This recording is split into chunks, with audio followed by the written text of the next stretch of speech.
Okay, hey, this is Coach Simpson. I guess y'all probably heard the word that we're going to be doing this for a while. So I thought I'd try something different this time, see how this goes, see if you like this better, and we'll, get through this. You can let me know what you think about it. After that, we'll maybe try something different. If this works, we may come back to it. So let's see. You have your terms. Again, if you want to split screen this along with your assignment, do that. You're more than welcome to do that and go along. I'm not going to find the terms for you. You'll have to Google them. So let's move on. You can come back to your terms, and I know it's at the top of your assignment, but you can come back to it and finish it last. Let's move on through the PowerPoint and answering the questions in the assignment. So we're summarizing the significant effects of the collapse of the Romanov dynasty and the Russian Revolution. We're going to look at Russia, the Russian Revolution separately. A lot of things happen here. This is a key event in all of world history. And kind of what happens at the Russian Revolution will be a driving force in relationships even to this day. So what happens in the Russian Revolution definitely has an impact, even has an impact on us right now and the United States relationship with Russia. So we'll start with the Russian Revolution, and that starts with the Romanov family. The Romanov family had ruled Russia, and somebody in that family had ruled Russia for 300 years. Tsar Nicholas came to power in 1894, and he'll rule till 1915. His wife, Alexandra, was German-born, and Russia was an absolute monarchy. Okay, if you go back in this class and think of everything that we learned and all the revolutions and all the things that occurred in the constitutional monarchies, dating back to Britain in the 17th century, even Japan's reforms and their democratic reforms of the early 20th century. Here we have a Eastern European, Asian country in Russia that is still an absolute monarchy. And we're 2 and 3 and 100 years after other countries had adopted democracy. Not in Russia. They are an absolute monarchy in the 20th century.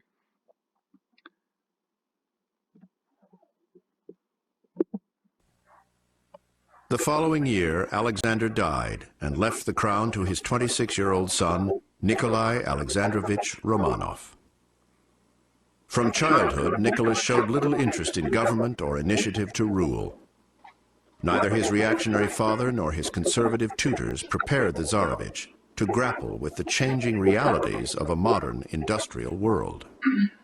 I think that Nicholas II felt himself completely unprepared to be Tsar. He got a lot of positive reinforcement with that idea because people around him also believed that he was unprepared to be Tsar. Dreading the overwhelming burdens of leading the world's largest empire, Nicholas reached out for his soulmate, the young German princess Alix Victoria Helena Louise of Hesse. Although she was the grandchild of England's Queen Victoria, the future Tsarina was no better suited for the burdens of rule than her husband. She was so shy that she would sit there and just tear at her gloves. Public appearances were agony for her. She wanted seclusion, and the Russians interpreted that as a disinterest in the plight of the Russians. She was just seen as an arrogant, uncaring German. With the nation officially still in mourning for Alexander III, Nicholas rushed into marriage. His German bride took the Russian name Alexandra. People muttered that the new Tsarina had arrived behind a coffin. Nicholas was crowned in the Kremlin amid splendor meant to bond the Tsar with his people.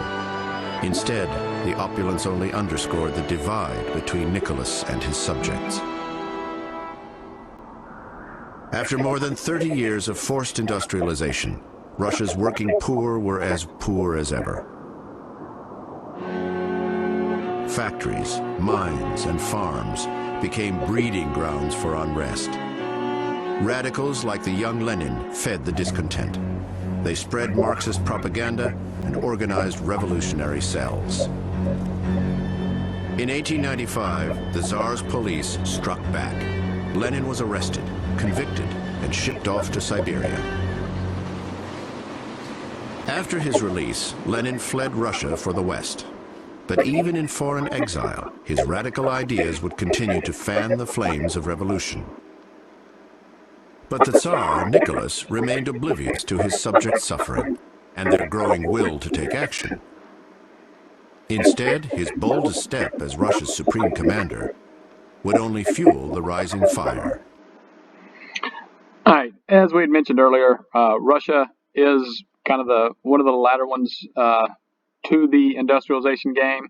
They are trying to industrialize. They have been forced to industrialize.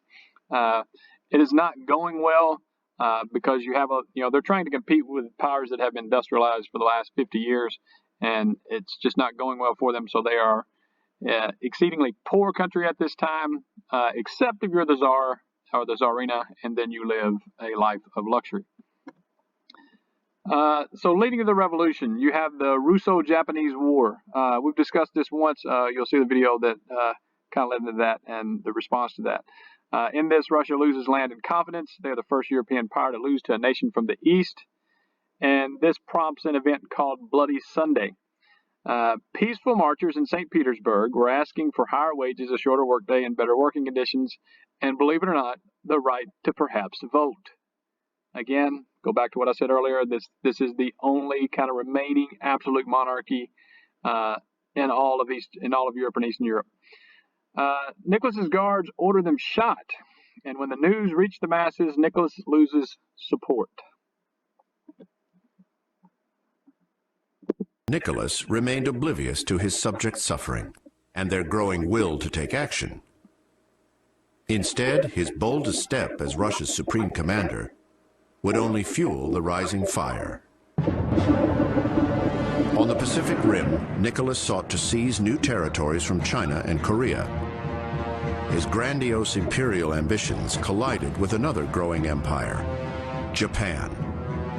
Alarmed by Russian advances, in 1904, the Empire of the Rising Sun declared war. The recently completed Trans-Siberian Railway enabled the Tsar to pour troops into the conflict. But machine guns and aggressive Japanese tactics sent Russia's death toll soaring. To back up his forces, Nicholas assembled a naval armada in the Baltic, 300 ships, and ordered them to sail for the Sea of Japan, an odyssey of 21,000 miles.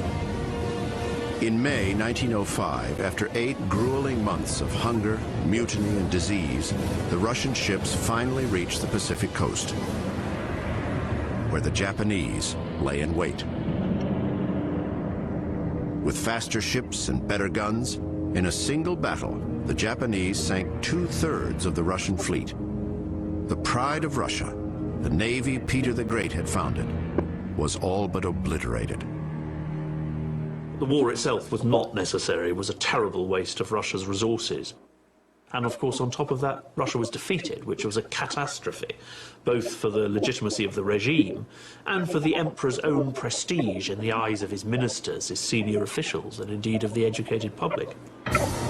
In St. Petersburg, news of the naval disaster would reach a city already in open revolt. 1905 would be a year of revolution. The Tsar's ancient right to divine, absolute rule was about to collide with the will of the Russian people. But in the streets of Russia's cities, the Romanov dynasty was already under attack as sick and out of touch. Fall of 1904 brought soaring inflation.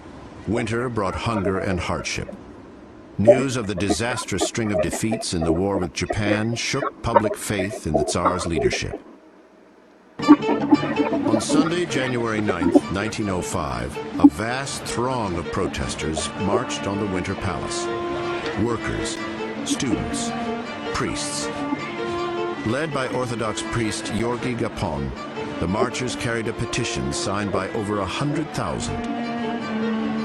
They asked the Tsar for representative government, freedom of speech, workers' rights, and peace with Japan. This is a non-violent demonstration. It's also non-political.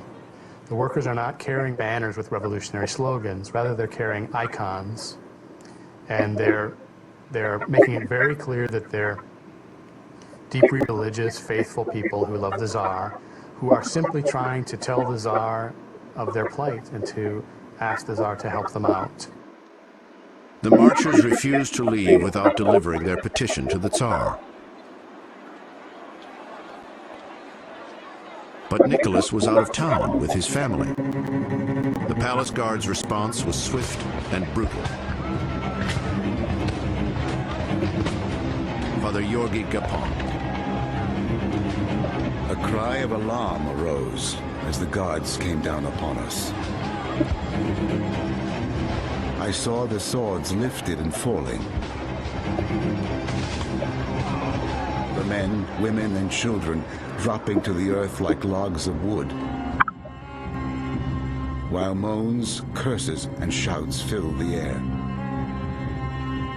The palace claimed fewer than 100 had died. Marchers put the death toll at 1,000. Whatever the truth, the debacle, Bloody Sunday, ignited a wave of rebellion. The impact of Bloody Sunday is that it shatters forever this myth that the Tsar doesn't know that the Russian people are suffering. All right, so we have peaceful protesters are shot in the streets, a loss in conflict with Japan. So his popularity is not exactly what I'd say high. So it's at this time that you also have a general strike, which is a strike is workers refusing to work in Russia. And this will come to an end. The Tsar makes gives a promise that they'll have a constitution now, and he sets up what they call the Duma, which is their parliament and elected style representatives. But a year later, as you can imagine, the Tsar is not very popular, so all those people that are elected to this parliamentary position are people that basically talk against the Tsar and don't like the Tsar. So those that are elected, the majority of those are anti-Romanov family. And so after he discovers that those are the people that are elected, he dissolves the elected body and makes them have another election, and finally, hopefully, getting the elected people that he likes. So even though they have the right to vote, he's still much like we had when we go back to England and King Charles and their parliamentary conflict. That was 300 years prior to this, but similar in that he dissolves the body and says basically they have to have new representatives and have to have new elections, and then hopefully these new people are more to his liking, and he will not dissolve the elected body this time. So it's kind of a back and forth, and that's building and conflict and going on. But all that will end with the outbreak of the First World War. So this whole lesson, we've kind of gone back to what we did before World War One, and now we're at the point where Russia, remember, they were the ones that made their army ready and were told to stand down and refuse to stand down, and so they definitely play a role in this. And so this, talk of different governing bodies and changing of the government in Russia ends when the outbreak of World War One.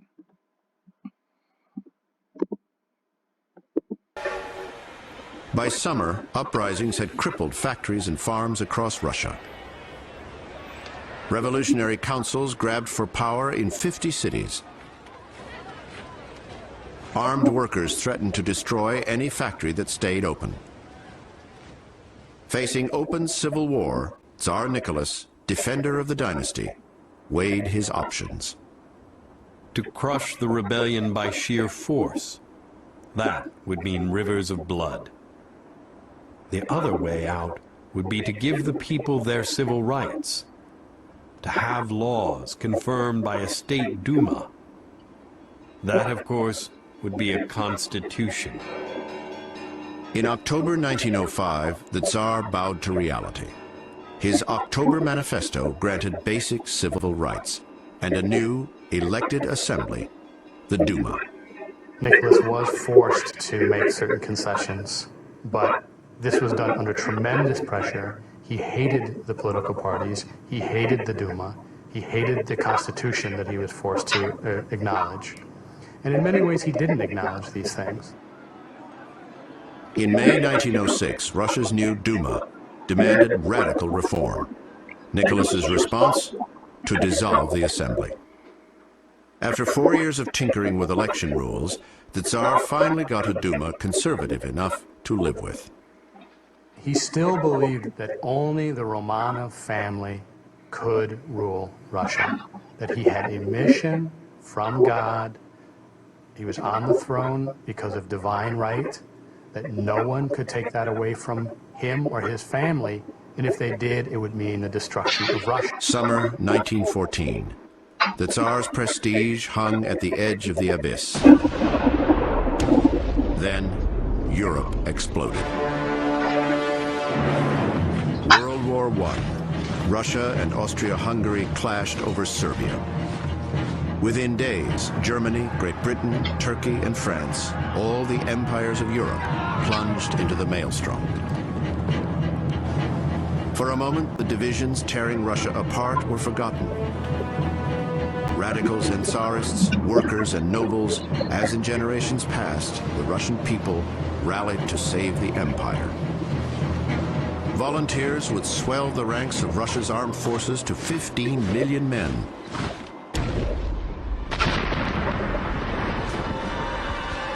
Within 2.5 years, more than half that number, 8 million men, would be lost.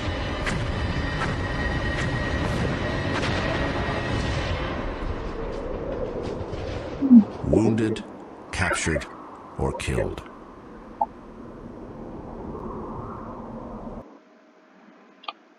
All right. So Russia enters World War One. Much like all the nations of World War One, they were excited about how many men were in the army, and this is the largest army they'd ever put together. They put together 15 million men in their army, but they are very poorly equipped, as we will see. As a political gesture, Nicholas himself goes to the front line to personally take charge. In 1915, nearly 4 million Russians die on the front. That's just on the front, where he's commanding. 8 million in total are going to be lost in this war, so half of those that they send into war are going to die. The soldiers do not have sufficient rifles, ammunition, or medical care. Those things that the industrialization would provide, because they lack industrialization, they're just simply not able to provide them. And yes, there are movies and things where you have the Russian, they send one soldier into conflict with one holding the bullets and one holding the rifle, and whichever one gets shot first, the other one gets to pick up and have both parts. So their losses are mounting. And while he is gone, leading the front poorly, he leaves domestic affairs, so running the country, to his wife, Alexandra. And if you've been paying attention at this point, you know that Alexandra is German-born. So you have a German running Russia while Russia fights Germany.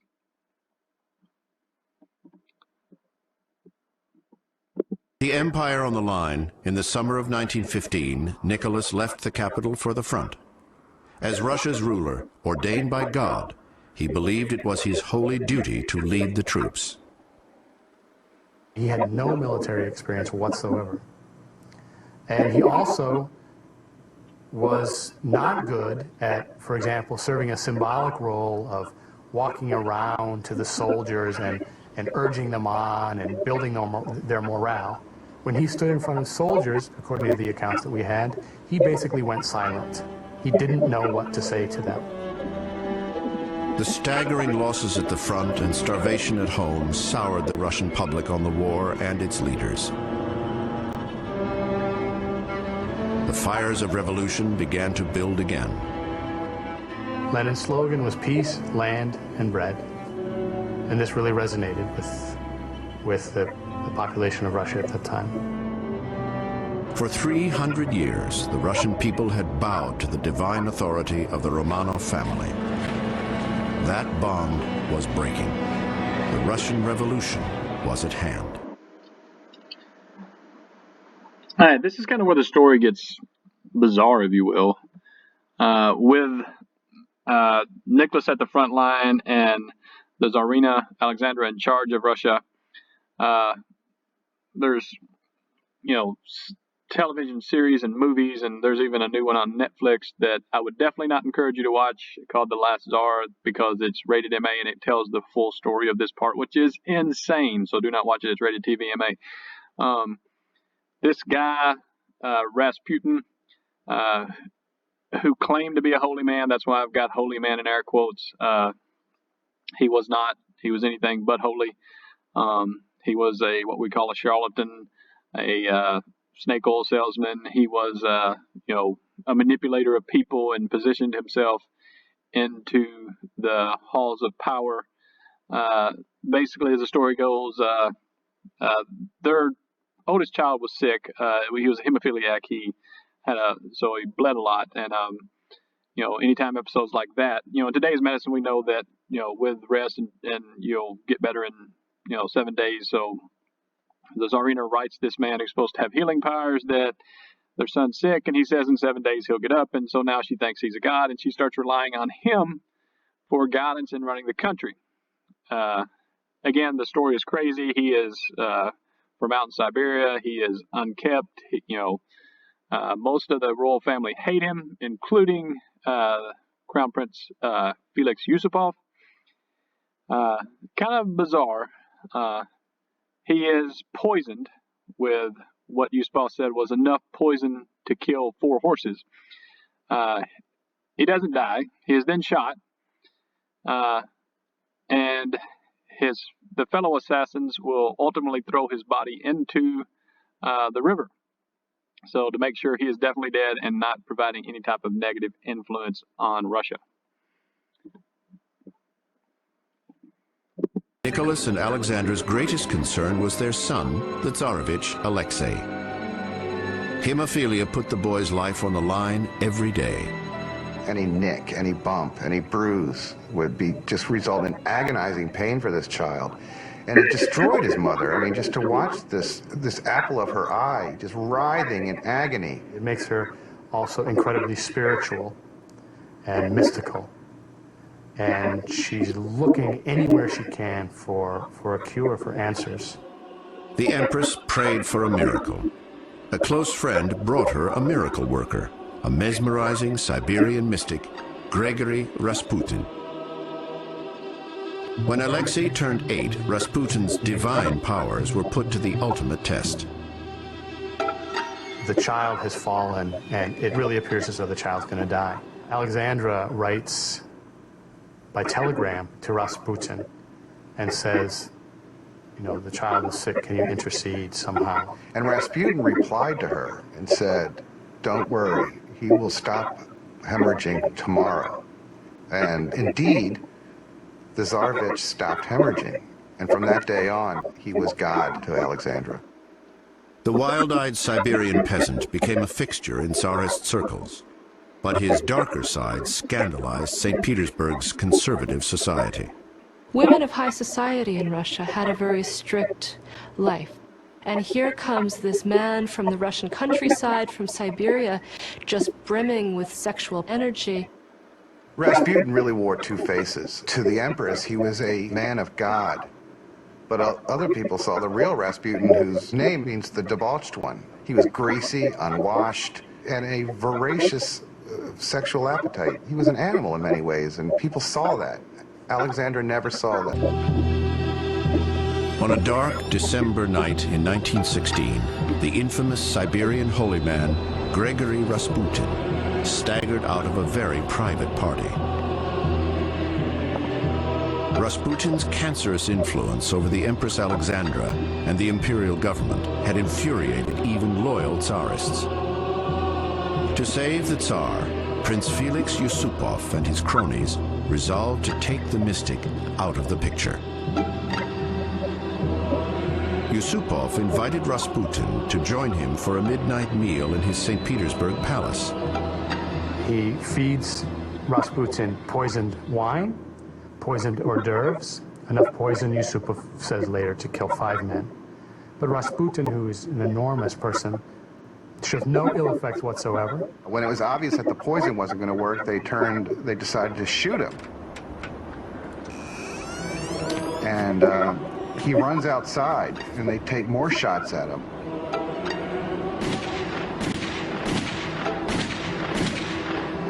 He was an incredibly resilient character.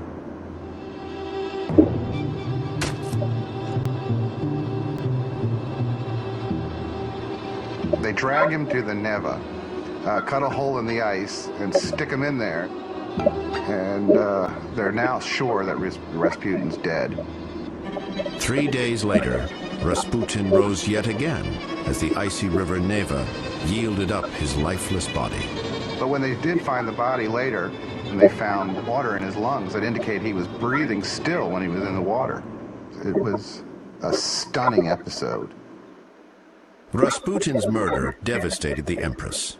Alexandra saw it as a death sentence for her son and the Romanov dynasty. But Tsarists and reformers alike rejoiced. Now, imagine the situation. World's largest country, the Tsar's top advisor, murdered by one of the elites, and the elites celebrate. It shows you the situation that Russia had found itself in. And as I said, the story got weird. Again, he was just, one of the things he did was he'd tell these wealthy women he was a religious man, and if you truly wanted forgiveness of sin, you had to sin. So naturally, they should have an affair with him, and then he could forgive them of their sin. Things like that, again, are why there's books and movies and miniseries. And remember, I encouraged you not to watch The Last Tsar on Netflix because it is TVMA. About this period, crazy things are going on, and but this is kind of the situation they're in, with a German-born Tsarina leading a country guided by a religious charlatan who has been assassinated by the royal family. So that's where they're at. So in 1917, the March Revolution, which actually starts in February, so it is a bit confusing. It's titled the March Revolution because it ends in March. But marchers take to the streets and they shout bread, bread, bread, part of the slogan that we had from earlier. This time the troops refused to fire on the demonstrators. So they do not follow the order, which was to fire. Anytime a leader has lost the army, he is doomed. The Tsar realizes this and he abdicates, which means leaves his throne. The Duma, those elected officials, will set up a provisional government. They continue in World War I, but the socialists, the revolutionary socialists, plot their own course, and many set up what they call the Soviets. These local elected leaders from the Council of Workers and Soldiers. These are on a local level that are, kind of ignoring what they're doing at the national level and running, be it the town, the village, through a communist style under these socialist ideas at the local level. We've mentioned Lenin. You saw him in the video. His full name is Vladimir Ilyich Lenin, and he adopts the Marxist ideas to the Russian condition. And we talked about Marxism a while back, and Marxists are those who follow the orthodox theory as laid out in the Communist Manifesto. It called for the violent overthrow of the government and an international workers' union and focus on urban centers of society. So what was just a theory by Karl Marx is being put into practice by Vladimir Ilyich Lenin. He set up elite groups to lead the revolution called the Dictatorship of the Proletariat. So these were a group that were to be in charge. He hated the Tsarist government. And again, he desires for that theory of the rising up of the workers to overthrow the ruling class to happen. He desired the working class to rise up and overthrow the government.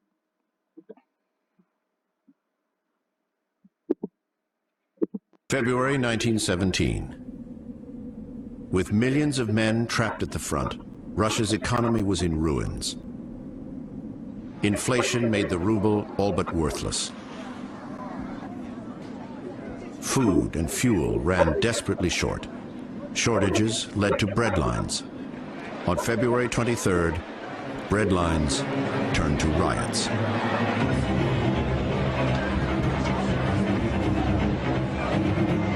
The end of the empire came quickly. Nicholas lost support of the army, the police, and all of educated society.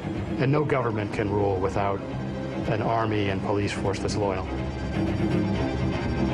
As army garrisons abandoned the Tsar, urban anarchy gave way to full-fledged revolution.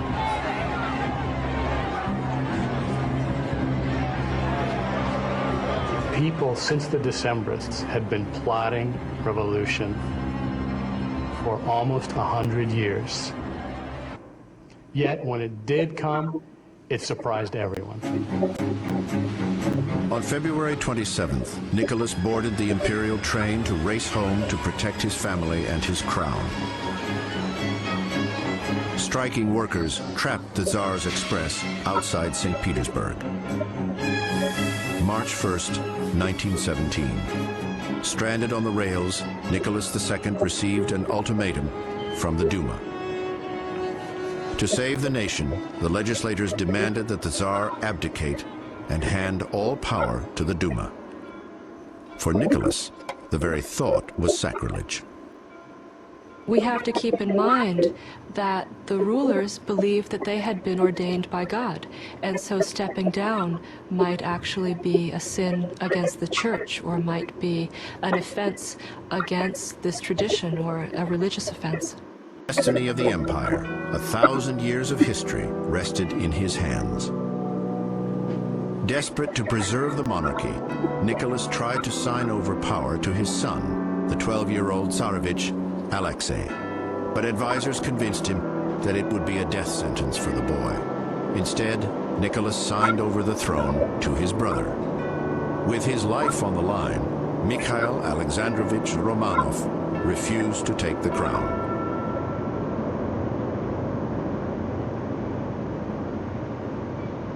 After 300 years, the Romanov dynasty, the last absolute monarchy in European history, had fallen. Could things have been different if Nicholas had given up the autocratic principle? Perhaps. But the key fact is that he didn't, and he wouldn't, and he couldn't. He didn't believe that he could be the Tsar of Russia without maintaining autocratic power. It's not just that the monarchy collapses, it's when it collapses that is very important. Because when it collapses, really allows the Bolsheviks to exploit the opportunity and to take over power. 1 month later, another train would roll into St. Petersburg. In a sealed compartment, it carried the future of Russia. After nearly 20 years of exile, the prophet of the workers' paradise, Lenin, was coming home. In October, Lenin's Bolshevik disciples would storm the Duma. The February Revolution fell to a communist coup. Soon, Russia plunged from World War I into a bloody, bitter civil war. It's very hard to imagine that anything other than either a right-wing dictatorship, that is a military dictatorship, or a left-wing dictatorship could have emerged out of 1917 with power. That in this very difficult year for them, 1918, when the Civil War begins, they really are concerned that they might not make it through that year. So the execution of the royal family is it's a way of trying to snuff out any possible resistance to their rule. After the bloodbath, the bodies were soaked in acid and thrown into a bonfire. The royal line reduced to shards of bone. There could be no survivors, no possibility to revive the dynasty. A brutally clean slate, so Russia could begin again. Lenin proclaimed a radiant future, but as Russia's new masters tightened their grip, the communists resurrected ghosts of the Tsarist past. Like Catherine the Great, they seized power with a coup and murdered a hated Tsar to help legitimize a new regime. Like Ivan the Terrible, they used terror and exile to control the masses. Like Peter the Great, they dreamed of a Russia reborn through endless radical reform. Still, the Russian Empire left another far brighter legacy, a legacy prized by all the Russian people.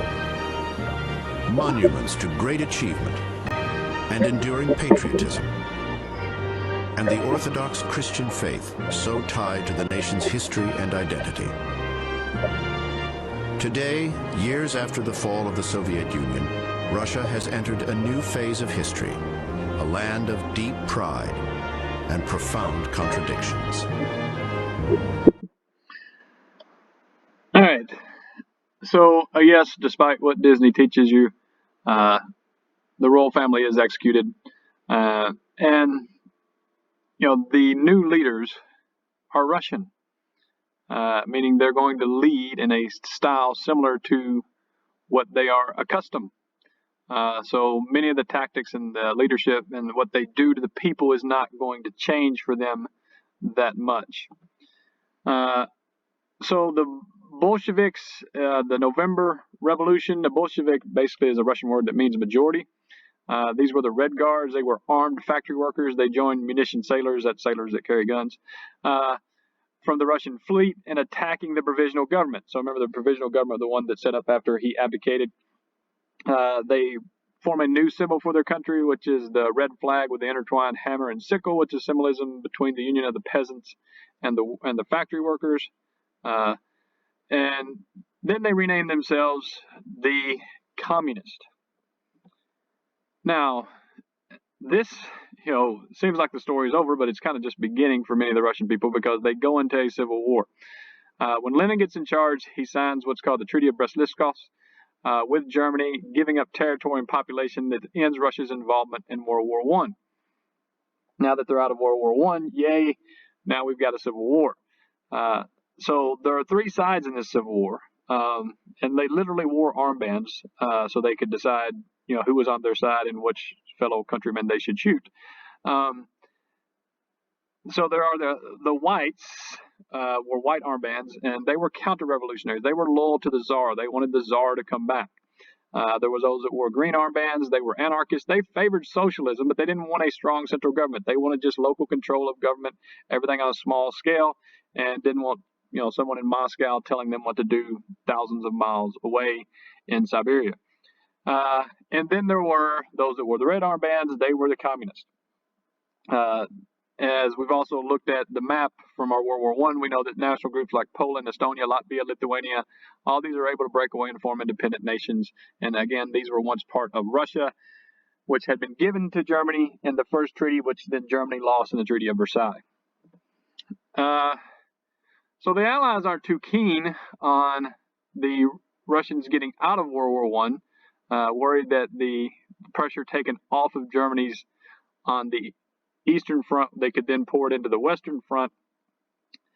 So at this time, Japan's going to seize territory in the East in Russia, and Britain and France, the United States, helped the whites, the loyalists, because they wanted Russia to continue in the war against Germany.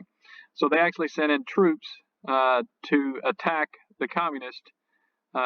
Again, this is going to be part of the distrust and dislike that Russia will have with the rest of the Western countries in Europe and the United States. It all stems back from, right in the middle of their civil war, the Allies essentially invaded them. This Allied attempt fails, and long-term communist distrust of the West is the result. Now, after about 5 years of this, so they were in World War I for 3 years. They were in a civil war for 5 years. The communists adopted a policy of war communism. They took peasant crops to feed the communist army. They created the secret police, the Cheka. Trotsky, one of their leaders, turned the Red Army into an effective fighting force with his passionate speeches and strict tactics. And by 1922, the communists had won and established the USSR. It's kind of like being on a game show and winning a 1976 Ford Pinto. Okay, you have this war-ravaged country that's been at war for the last 8 years, 3 of it against Germany, 5 of it against itself. As you can imagine, there are millions dead, there are millions starving, and the economy of this country is just in ruin. And now it's going to be up to these new Russian Soviets to lead Russia. And that leader at the time is Lenin. But unfortunately, 2 years after this, he dies of natural causes in 1924. That leads the person who had positioned himself to take control after Lenin is Joseph Stalin. He launches what's called a command economy with the government in control of all the means of production. He has his first 5-year plan, which is rapid industrialization under government direction. Russia does become competitive with the rest of the world and industrializes the world in a few short years. Now, remember, the rest of the world is in a depression, so kind of good timing in that everybody's suffering. Where everybody's trying to come back, and he does organize a plan to come back. So he's able to get Russia on par with everybody else, but everybody's kind of suffering. So it's not like he reached a high bar. He just reached where everybody else was, but he was able to bring Russia back. This did come at a cost. He had what's called the Great Purge. All those that did not agree with the Communist Party are eliminated. And these numbers are going to vary depending on the sources you look at. But we know at least 2 million were arrested and jailed. What happened to all those, we cannot say. We do know that at least 700,000 executions were performed. So this 5-year plan and effective, came at a great cost to the Russian people.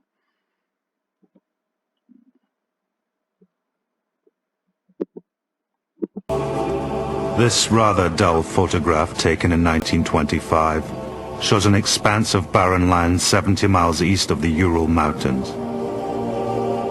It's a tough, unforgiving landscape. Winters here can last 9 months. For hundreds of years, the only people who worked this land were roving shepherds, the Bashkirs and Kirgizi. But under their feet were iron deposits so rich they swung compass needles off-center. They gave the place its name, Magnitogorsk.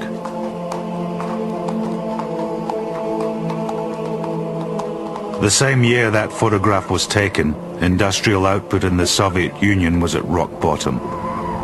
Less than a sixth of what it had been, even under the Tsar. But that was to change.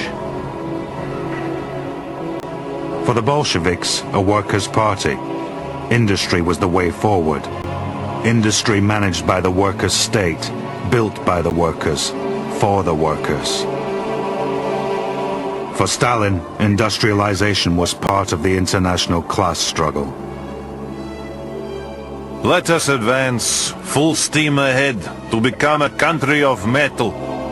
And when we've put the USSR on a motor car and a peasant on a tractor, then let these much-admired capitalists try to overtake us. We'll see then which countries may be called backwards and which advanced.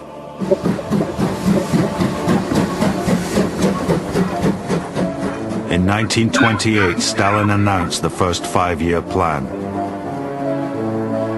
Production targets way in advance of anything produced at that time were announced for every industry, with a concentration on iron, steel, coal, and oil.